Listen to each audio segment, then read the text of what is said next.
Russia is no longer calling this just a war. It now calls it terrorism. From border regions to cities like St. Petersburg, Moscow claims Ukrainian strikes are targeting civilians deep inside Russia.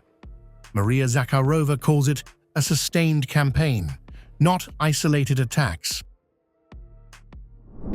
You see, on the one hand, we are witnessing unprecedented brutality. On the other hand, every week at press briefings at the Foreign Ministry, which are simultaneously translated into English, French, and other languages, I give figures on how many civilians, children, and women have been killed. Sometimes, unfortunately, I have to say how many babies and elderly people have been killed over the past week in regions across our country. These are bloody terrorist attacks, not just one attack. This is a series of terrorist attacks driven by an ideology. The strike on a dormitory in Starobilsk has become Russia's most powerful emotional trigger. Moscow claims civilians, including students, were killed, projecting it as proof of deliberate targeting. Ukraine denies this, but Russia is turning the incident into a symbol of unchecked violence. They were waiting for the children to run out. They targeted the children. The battlefield is expanding rapidly. Volodymyr Zelenskyy has confirmed long-range strikes on key Russian assets, including an oil terminal in St. Petersburg.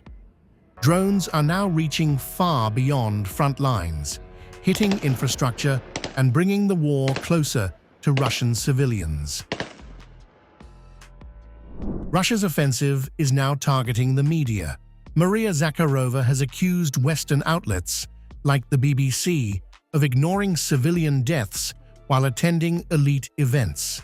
She says the truth is being hidden from global audiences. You won't believe who is walking around at our forum, enjoying life.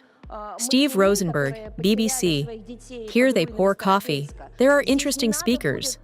There are no crying mothers who lost their children under the ruins of Starobilsk. Here you don't have to defend a position in front of the BBC headquarters in London, that this must be shown because it is the essence of what is happening. Here you can make contacts, shine, show yourself in a wonderful way, show how they, as they say, are civilized. Russia is now widening its accusations beyond Ukraine, blaming Western powers and alliances like NATO for enabling the conflict. Moscow claims funding, weapons, and silence together fuel what it calls a campaign of terror, turning this war into a global confrontation of narratives and power.